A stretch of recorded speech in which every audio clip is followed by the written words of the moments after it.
1955, Austria. Young Arnold Schwarzenegger stands at the entrance to the military commissariat. At 18, he already stands out among his peers. Tall, with defined muscles formed by persistent training, his main dream is to become a bodybuilding champion, but the army temporarily tears him away from this goal.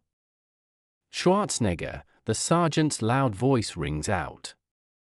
Arnold steps forward, his gaze is calm, but inside he feels uneasy. Serving in the tank forces is not what he dreamed of, but there is no choice. Service is mandatory, which means that all that remains is to accept the challenge. The military camp greets him with a heavy smell of oil, sweat, and metallic clanking. Next to him are the same conscripts. Some look scared, some try to joke, but they all have one thing in common: they are no longer civilians, but soldiers. "Welcome to your new home," the sergeant shouts. "Forget about comfort and relaxation here. From now on, discipline is your best friend." The recruits are immediately put into formation and given their first orders: change into military uniform, tuck their hair under their caps, and learn the basic rules. Arnold feels uneasy. He is used to training, but not to being ordered around literally every minute. "What kind of circus is this?" whispers one of the recruits nearby. "This is just the beginning," the other one replies, grinning. A couple of hours later, they are given their first task: cleaning the barracks until it shines. Arnold thinks it's a waste of time, but quickly realizes that resistance is pointless. Early in the morning, Arnold is awakened by the deafening sound of a siren. "Rise, rookies!" The sergeant literally throws the recruits out of their beds. In 2 minutes, everyone is already standing on the parade ground. No one cares that someone didn't have time to lace up their boots or wash up. The main thing is that they are in line.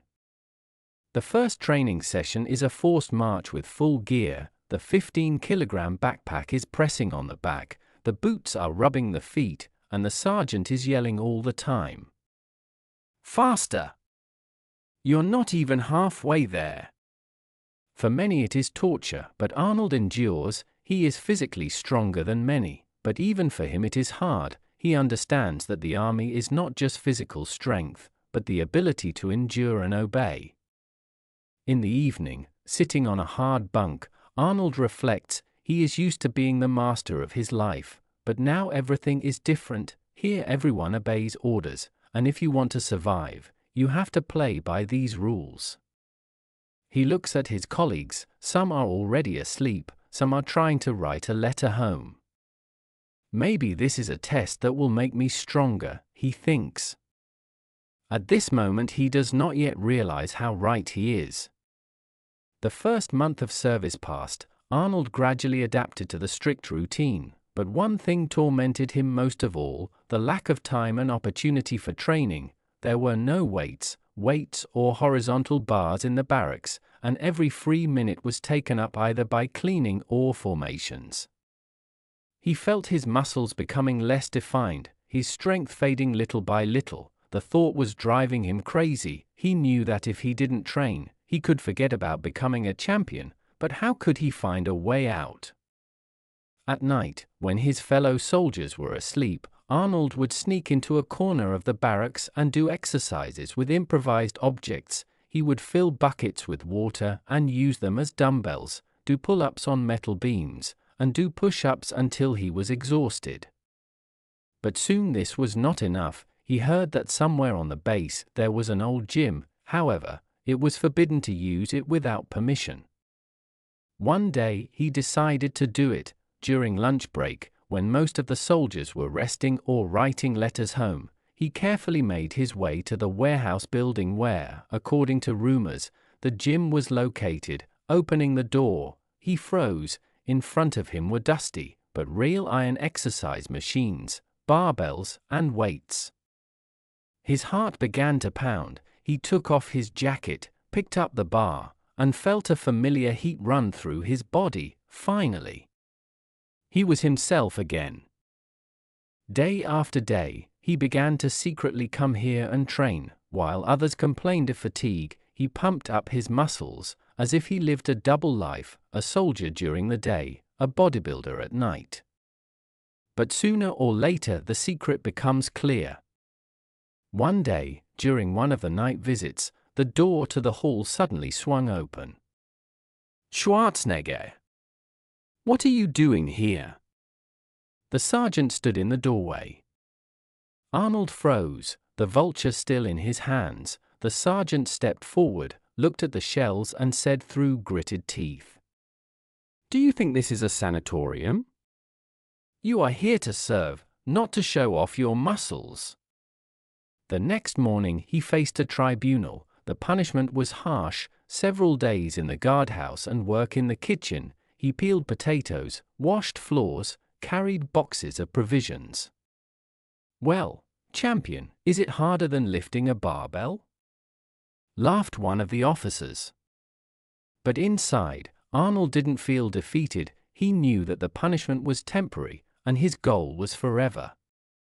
While in the kitchen, he noticed that even here you can train, carry sacks of flour, lift heavy barrels of water. He began to do this consciously, turning any difficult task into training. After a few days, the sergeant noticed his diligence. "You're strange, Schwarzenegger. Others curse the army, but you seem to enjoy it." Arnold just smiled. At that moment, he learned an important lesson. Sometimes it's not worth it to just go for it. If you can't train your way, you have to find a way to fit it into your routine. He learned to use the discipline of the army to his advantage.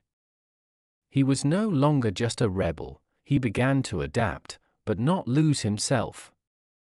Several months of service passed, and Arnold gradually became integrated into army life. He no longer wondered why discipline was necessary, and even learned to use it to his advantage. However, a test was waiting for him ahead, which would show how ready he really was for the challenges of fate.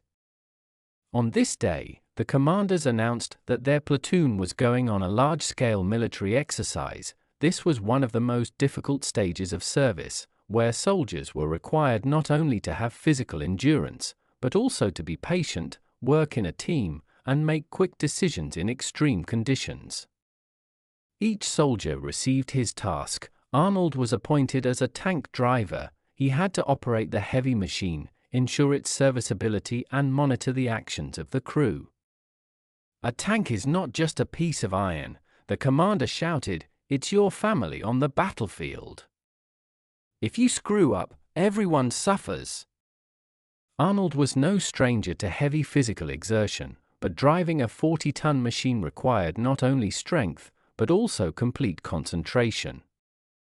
Before the start of the exercises, they were given several days to prepare. During this time, the crew practiced maneuvers and learned to interact. "Listen, Iron Man, do you even understand that driving a tank is not like lifting weights?" one of his fellow soldiers teased. "Of course, the barbell doesn't weigh 40 tons, Arnold smiled. But he soon had to understand that a tank is not only power, but also a huge responsibility. On the third day, a column of tanks moved to the training ground. The exercises took place in conditions close to combat. Cold wind, mud, dust clogged the eyes and mouth. Everything was going according to plan until the unexpected happened. During the maneuver, Arnold's tank encountered a deep crater, a sudden jolt, and the machine stalled. "What happened?" the crew commander shouted. Arnold quickly checked the instruments. The engine was running, but the tracks were stuck in the soft ground. The tank was stuck. "Damn, we're in plain sight," the shooter shouted. They became an easy target. If this had been a real fight, their tank would have been destroyed long ago. The commander demanded to contact the base, but the connection was bad. There was only one thing left to do: get out ourselves. "We need to push it out. We'll give it full throttle, and you push from behind with crowbars." The soldiers looked at each other. It sounded crazy to move 40 tons. "Do what I say," Arnold said firmly. He himself took the crowbar to pry the caterpillar off and Straining all his muscles, began to push. The others followed his example. The minutes seemed like an eternity. My feet sank into the mud, my hand shook with tension, and suddenly, a jolt. The tank tore off and jerked out of the trap. We did it! The column moved again. Later, when the training was over, the commander approached Arnold. Schwarzenegger, I didn't expect such restraint from you. Usually newbies get lost in such situations. I just did what needed to be done. The commander nodded. This is the main quality of a soldier, not to panic, but to look for solutions. Remember this. Arnold nodded. In that moment, he realized that strength wasn't just about muscles, it was about staying focused in the midst of chaos. On this day, he proved that he could cope with any challenge. After successfully completing the training, Arnold Schwarzenegger began to look at the army differently. He no longer perceived discipline as chains that constrained his freedom. On the contrary, he began to understand that it was strict rules that helped him survive in difficult situations. However, a new test was waiting for him ahead, and this time it would not be physical, but psychological. One evening in the barracks, when everyone was getting ready for bed, Arnold received an unexpected order. Schwarzenegger, go to the commander immediately. He was about to go on an unscheduled night duty. This is a common thing in the army, but there was one but. The next morning they had an important training session with tanks, and lack of sleep could seriously affect their physical fitness. Arnold felt irritated. Bodybuilding was all about recovery, and here he was being forced to carry boxes and patrol the base all night. Why me? He asked the sergeant. Because it has to be that way, soldier. In the army, no one asks why. It was this answer that became a real test for Arnold. The night shift was harder than he thought. He and other soldiers carried heavy boxes of ammunition, dug fortifications, and then stood guard for hours. The body ached, the eyelids were stuck together from fatigue. It seemed like pointless work, but there were other soldiers nearby. They were also tired, but no one complained. By morning he realized that this was not a random punishment, but a test. In the army, no one cares about your comfort, and if you want to be the best, you need to not only be strong, but also be able to endure. After the night shift, he still went out for the morning training. Lack of sleep, muscle pain, nothing could break his determination. That same day the commander called him to him. Are you unhappy with your night outfit? No, sir. Good, because I noticed, you are used to doing only what you want, and the army teaches us to do what is necessary. Arnold nodded, the words stuck in his head. After this incident, he began to approach training differently. Now he did not just train when it was convenient, but got up earlier than everyone else, used every opportunity, even if he was exhausted. He realized that true strength is not just physical power, but the ability to force yourself to work even when you don't want to. He remembered this lesson in discipline for the rest of his life. Time in the army flew by. Just yesterday, Arnold was a newbie who wondered why he needed all this discipline, and now he felt that he had changed. The service had hardened him not only physically, but also morally. But then the long-awaited day came, demobilization. The soldiers packed their things, received their leave documents, and waited for the time when they could return to normal life. Arnold stood on the parade ground, looking around. The barracks, where he had once been suffocated by the harsh regimen, now seemed like home. The soldiers with whom he had endured hardships had become brothers. Well, Schwarzenegger, won't you miss the army? One of his fellow soldiers chuckled. Arnold thought about it. A year ago, he would have answered, no way, but now he knew that the army had given him more than just military experience. He walked up to his commander and saluted. Thank you for your service, sir. You're a good soldier. Schwarzenegger, but I'm sure your true calling is not the army. These words remained in his memory for the rest of his life. When Arnold returned to his native Graz, his first thought was training. While his friends celebrated their return, he went to the gym.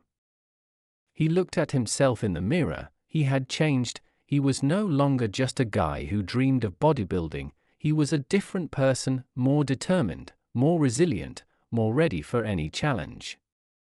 The army taught him that without discipline there is no success, that pain and fatigue are not a reason to stop, that a true leader is one who takes responsibility, not complains.